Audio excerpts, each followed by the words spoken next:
ಮೊದಲ ಸಂಗ್ರಾಮಕ್ಕೆ ರೆಡಿ ಆಯಿತು ಕರುನಾಡು. ಶುಕ್ರವಾರ ಮಹಾಯುದ್ಧದ ಮೊದಲ ಹಂತದ ಮತದಾನ ನಡೆಯುತ್ತೆ. ಕರ್ನಾಟಕದ 14 ಕ್ಷೇತ್ರಗಳಿಗೆ ನಡೆಯಲಿದೆ ವೋಟಿಂಗ್. ಇದೇ ಶುಕ್ರವಾರ, ಇನ್ನು 2 ದಿನ ಬಾಕಿ ಇದೆ. ಅಲ್ಲಿಗೆ ಮೊದಲ ಸಂಗ್ರಾಮಕ್ಕೆ ರಾಜ್ಯ ರೆಡಿಯಾಗಿದೆ. ಬೆಂಗಳೂರಲ್ಲಿ ಬಿಜೆಪಿ ಚುನಾವಣಾ ಚಾಣಕ್ಯನ ಅಬ್ಬರದ ಪ್ರಚಾರ ನಡೆಯಿತು. ಬೆಂಗಳೂರು ದಕ್ಷಿಣದಲ್ಲಿ ನಿನ್ನೆ ಅಮಿತ್ ಶಾ ಅಬ್ಬರಿಸಿದರು. ಬೆಂಗಳೂರು ದಕ್ಷಿಣ ಕ್ಷೇತ್ರದ ಅಭ್ಯರ್ಥಿ ತೇಜಸ್ವಿ ಸೂರ್ಯ ಪರ ಅಮಿತ್ ಶಾ ಭರ್ಜರಿ ಪ್ರಚಾರ ನಡೆಸಿದರು. ಈ ಸಂದರ್ಭದಲ್ಲಿ ಏಷ್ಯಾನೆಟ್ ಸುವರ್ಣ ನ್ಯೂಸ್ ಜೊತೆ ಅಮಿತ್ ಶಾ ಎಕ್ಸ್ಕ್ಲೂಸಿವ್ ಆಗಿ ಮಾತಾಡಿ ಕಾಂಗ್ರೆಸ್ ಸರ್ಕಾರದ ವಿರುದ್ಧ ಅಮಿತ್ ಶಾ ಹರಿಹಾಯ್ತು. ಕಾಂಗ್ರೆಸ್ ಮುಸ್ಲಿಂ ಓಲೈಕೆ ರಾಜಕಾರಣ ಮಾಡ್ತಾ ಇದೆ. ವಯನಾಡಲ್ಲಿ ರಾಹುಲ್ ಗೆಲ್ಲಿಸೋದಕ್ಕೆ ಮುಸ್ಲಿಂ ಓಲೈಕೆ ನಡೆದಿದೆ. ಕರ್ನಾಟಕದಲ್ಲಿ ಬಿಜೆಪಿ 28ಕ್ಕೆ 28 ಸ್ಥಾನವನ್ನ ಗೆಲ್ಲತ್ತೆ ಅನ್ನೋ ಆತ್ಮವಿಶ್ವಾಸವನ್ನ ವ್ಯಕ್ತಪಡಿಸಿದ್ರು ಅಮಿತ್ ಶಾ.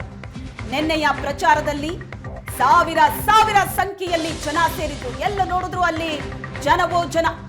ನಿನ್ನೆ ರಾಜ್ಯದಲ್ಲಿ ಬೆಂಗಳೂರು ದಕ್ಷಿಣದಲ್ಲಿ ಅಮಿತ್ ಶಾ ಚುನಾವಣಾ ಪ್ರಚಾರದ ಕಣದಲ್ಲಿ ಅಬ್ಬರಿಸಿದ್ರು.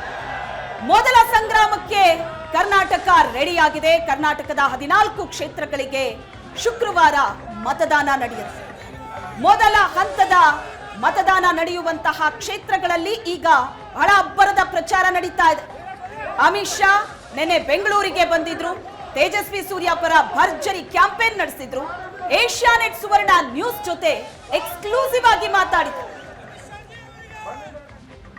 ಸುವರ್ಣ ನ್ಯೂಸ್ ನಲ್ಲಿ ಅಮಿತ್ ಶಾ ಅವರು ನಮ್ಮ ಜೊತೆ ಇದ್ದಾರೆ. ಚುನಾವಣಾ ಪ್ರಚಾರದಲ್ಲಿ ತೊಡಕೊಂಡಿದ್ದಾರೆ. सर नमस्ते। पिछली बार बीजेपी को 25 सीट्स मिला था, आज क्या कह रहा है कर्नाटका? इस बार हम कंप्लीट स्वीप करने जा रहे हैं।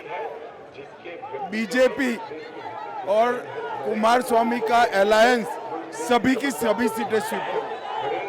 सर पिछली बार कांग्रेस की गारंटी रंग लाई थी, इस बार मोदी की गारंटी क्या उस कांग्रेस की गारंटी को टक्कर दे पाएगी?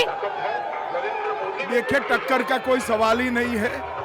पूरे देश ने पूर्व पश्चिम उत्तर दक्षिण तय कर लिया है कि मोदी जी के साथ जाना है, मोदी जी को अगले प्रधानमंत्री बनाना। खड़गे जी ने आरोप लगाया है कि पहली पोल में बीजेपी का उतना अच्छा परफॉर्मेंस नहीं आया। 2019 के चुनाव कर निकाल कर देख लीजिए, पहले चरण में ये यही कहते थे, फिर काउंटिंग के दिन प्रेस कॉन्फ्रेंस भी नहीं कर पाए थे। सर कांग्रेस का ये भी आरोप है कि हिंदू मुस्लिम का मुद्दा लाया जा रहा है और राहुल गांधी का जो स्टेटमेंट है वो मुस्लिम एंगल में लिया जा रहा है बीजेपी की तरफ से। एंगल क्या उसी के लिए किया है। उन्होंने वायनाड से चुनाव जीतने के लिए माइनॉरिटी अपीसमेंट के लिए स्टेटमेंट किया है। अब माइनॉरिटी अपीसमेंट करते हैं, माइनॉरिटी कंसोलिडेट करोगे तो और लोग भी कंसोलिडेट होंगे।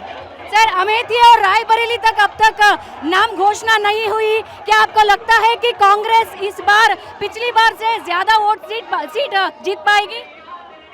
देखिए, वो ही बताता है कि उनको जीतने का कॉन्फिडेंस नहीं है। ವೀಕ್ಷಕರೇ, ಇದು ಅಮಿತ್ ಶಾ ಅವರ ಮಾತು. ಗೃಹ ಮಂತ್ರಿ ಅಮಿತ್ ಶಾ ಅವರು ಯಾವ ರೀತಿ ಪ್ರಚಾರದಲ್ಲಿ ತೊಡಕೊಂಡಿದ್ದಾರೆ ಅನ್ನೋದನ್ನ ನೋಡ್ತಾ ಇದ್ದೀರಾ. ಕ್ಯಾಮರಾ ಪರ್ಸನ್ ಯೋಗಿ ಜೊತೆ ಭಾವನಾ ನಾಗಯ್ಯ, ಏಷ್ಯಾನೆಟ್ ಸುವರ್ಣ ನ್ಯೂಸ್.